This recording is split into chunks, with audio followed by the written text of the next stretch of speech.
بسم الله الرحمن الرحيم. السلام عليكم ورحمة الله وبركاته. الأهلي يفوز على سيراميكا كليوباترا. مباراة أنا من وجهة نظري يمكن الشوط الأولاني إلى حد ما أحسن من الماتشات اللي فاتت. ليه؟ أول هام بيلعب في استاد القاهرة الواسع الكبير اللي هو لعيبه الاهلي واخده عليه وبتعرف تلعب عليه، ما بتلعبش في الملاعب الضيقه زي المحله، زي الماتش اللي فات كانوا بيلعبوا في المقاولين العرب، وقبل كده حتى ماتش مودرن سبورت كانوا بيلعبوه في الاستاد ولكن اتعادلوا لان كانوا باول ماتش في الدوري، فما كانش لسه الدنيا زي دلوقتي.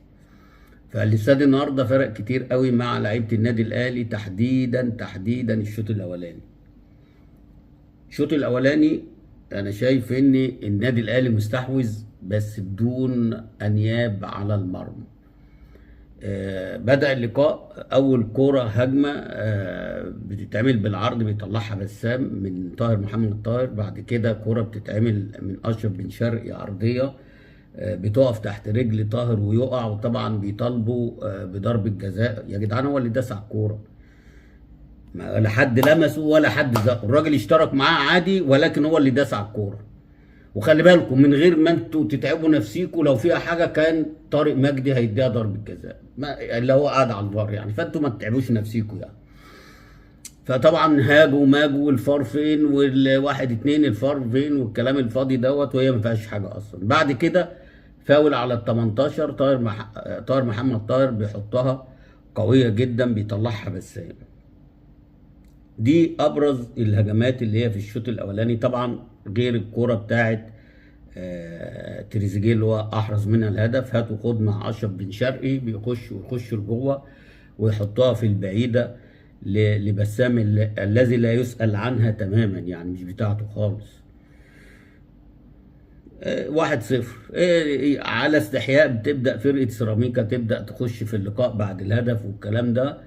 كورة في ال 18 اسلام عيسى بيعملها للمهاجم، بتضرب في رجل بيكهام وياسر ابراهيم وترجع تاني لاسلام عيسى، اللي ياسر ابراهيم دفعه واضحه جدا جدا. وخلي بالك بقى هنا الحكم واقف قدامه ما رضيش يديها وعمل نفسه من بنها. ابو الوفا ده اللي هو اصلا كده ضمن ان هو هيحكم طول الدوري بعد ماتش النهارده، ده هيحكم طول وعشان ضربه الجزاء دي. فالراجل اسلام عيسى جاي مندفع الكوره ولسه هيحط بطن رجله فيها، ياسر ابراهيم قام جاي زق. طبعا كل الضلاليه هيطلعوا يقول لك ايه بقى فيهاش حاجه واللي ده ضربه جزاء. هنا بقى نرجع للراجل اللي هو القوي اللي اسمه محمد غازي بتاع حكم ماتش انبي، اللي هو ما تهددش برغم ان هو كان مدي طرد لمحمد الشناوي، ولكن الفار اللي لغاها، اللي قاعد على الفار اللي لغاها. فلما ينزل بعد كده ويحسب ضربة جزاء على النادي الاهلي يبقى الراجل ده بطل، يبقى الراجل ده حكم محترم. انما النهارده الفار طارق مجدي بعت له، وطارق مجدي ده مش اي حد وانتوا عارفينه ملك ضربات الجزاء. فلما شافها كلم الحكم وقال له تعالى، الحكم مش عايز يخرج شويه وقام جاي خان، راح وعمل زي محمد معروف السنه اللي فاتت في ماتش فاركو في الاتنين ضربتين جزاء اللي هي ما اتحسبتش لحسين الشحات، لما الفار قال له تعالى ووريها له 100 مره وقال له حسين اللي وقع ما لمسوش. والمره الثانيه لما عمر كمال عبد الواحد دخل في الراجل اللي هو المدافع بتاع فاركو وحسب ضربة جزاء، والفار قال له تعالى ما فيهاش حاجة، وراح وشافها ورجع وقال لك فيها ضربة جزاء وحسب ضربة جزاء. ايه يا جدعان في ايه؟ ما تلغوا الفار ده وريحونا، يعني الفار ده يتلغي بقى طالما ان انت بتحكم بمزاجك وعشان نادي وعشان لون فانيلا، يبقى حرام عليكم بقى ما تضيعوش مجهود الناس بقى. يبقى انتوا عاملين دوري ليه؟ وطالعين امبارح واول امبارح يقول لك ايه الكهرباء بتاعت الفار الغوا، ما حدش يدفع فلوسه، ما حدش يدفع فلوسه. كل فرقه دفعت 2 مليون جنيه للحكام، مع ان المفروض دي من اتحاد الكره ومداخيل اتحاد الكره اللي هو يشيل الحكام وهو اللي يصرف على الحكام مش الانديه. الانديه هتدفع للعيبه ولا هتدفع لموظفين ولا هتدفع لعمال ولا هتدفع لجماهير ولا هتدفع لسباسره؟ مش كفايه عليهم دول كمان عايزين تشيلوهم الفار اللي انتوا اصلا مفشلينه، اللي انتوا اصلا مضيعين هيبته. يعني الراجل النهارده بيقول له تعالى شوف الكوره، ضربه جزاء ما فيهاش. الاهلاوي قبل الزملكاوي يقول لك ضربه جزاء. وخلي بالك والله العظيم على الكل، مش على اهلي وزمالك بس. ده المحله الماتش اللي فات ليها ضربه جزاء وما اتحسبتش، ونفس الكوره محسوب عليها. طول ما احنا بنكيل بمكيالين كده، تاكدوا ان مفيش كوره في مصر وعليه العوض في الكوره في مصر.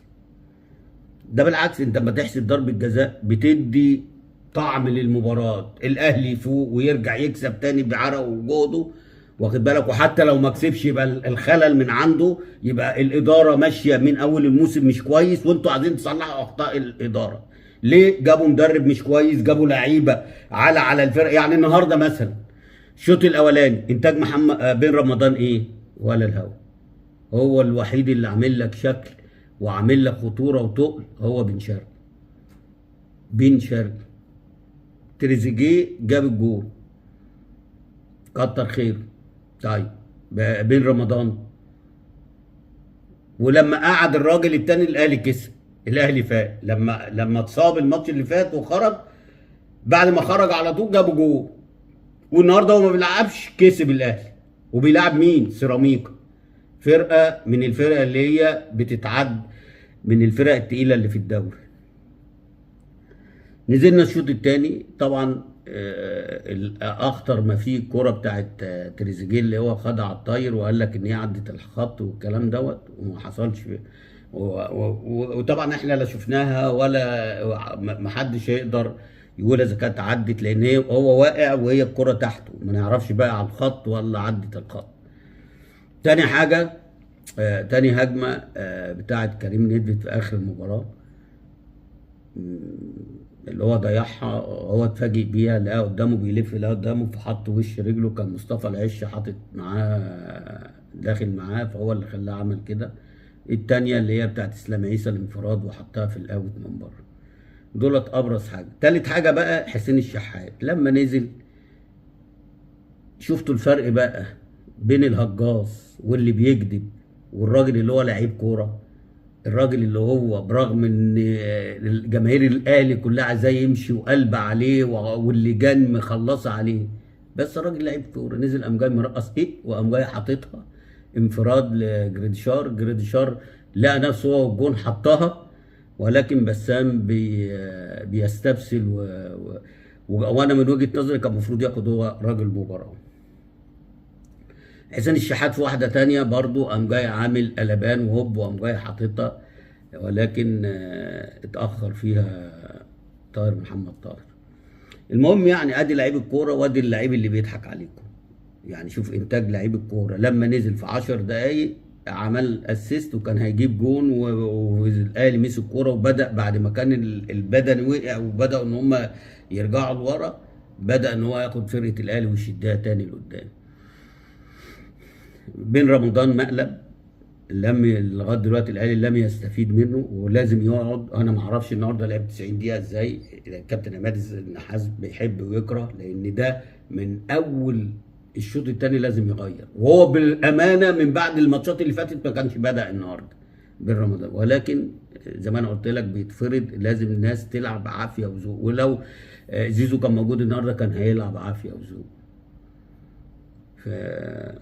المدرب اللي زي ده بياكل عيش ده ما تاخدش منه رجل، لان ما بيعملش لصالح التيم. هو كده مفكر ان هو لما بياخد التعليمات وبيلاعب دولت، طب ما هم دولت اللي مخسرينك ال9 بونت اللي فاتوا، وكانوا يخسروك النهارده لو ضربه الجزاء حصل.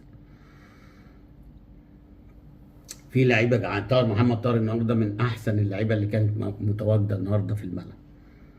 ماليش دعوه بقى يضيع ما يضيعش، بس هو الوحيد اللي بيجري وعنده حميه. تحس كده شكل النادي الاهلي، هو ده كرة النادي الاهلي اللي هي الفترة اللي هو الاخيرة، اللي هو الناس اللي هي عايزة تنزل، اللي فيها ريحة ان يجيب جون ويعمل جون وبيموت نفسه بصراحة يعني. محمد هاني اقل من الماتش اللي فات. ياسر ابراهيم عودة حميدة بس عليه ضربة جزاء. بيكهام النهارده طبعا عشان بيلعب ضد فرقته اللي هي السابقة فمشدود شوية، عشان كده جاله شد وخرج. بيكهام عمل اسيست حلو قوي لاشرف بن شرقي. بعد كده مش حاسس بيه طول المباراه. مروان عطيه في نص الملعب عمال يجري، مبوظ لعب فرقه سيراميكا، مع ان سيراميكا انا شايف ان هي فرقه النهارده في نص الملعب كانوا عاديين جدا، هو ابرزهم كان السوليه. وعايز اقول حاجه بقى لجماهير الاهلي اللي هي بتقعد تطبل كده وتقعد تتسقف وما بيهمهمش حد، ان السوليه ده يمشي ازاي ويجي بين رمضان. شوف الفرق، الراجل عنده كام سنه وبيلعب ازاي وعامل توازن في نص ملعب سيراميكا، ولاعيب معلم بيمسك كوره بتطلع، يكفي ان هي بتطلع من رجله صح.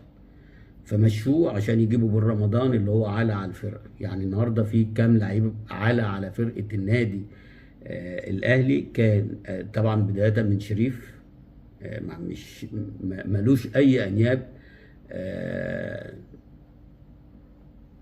بن رمضان، محمد هاني النهارده ما كانش كويس. فدولت اثروا النهارده في نص ملعب النادي الاهلي او في اداء النادي الاهلي. عموما مبروك للنادي الاهلي وهارد لك لسيراميكا، وان شاء الله معاكم الفتره اللي جايه باذن الله يوم الثلاث. السلام عليكم.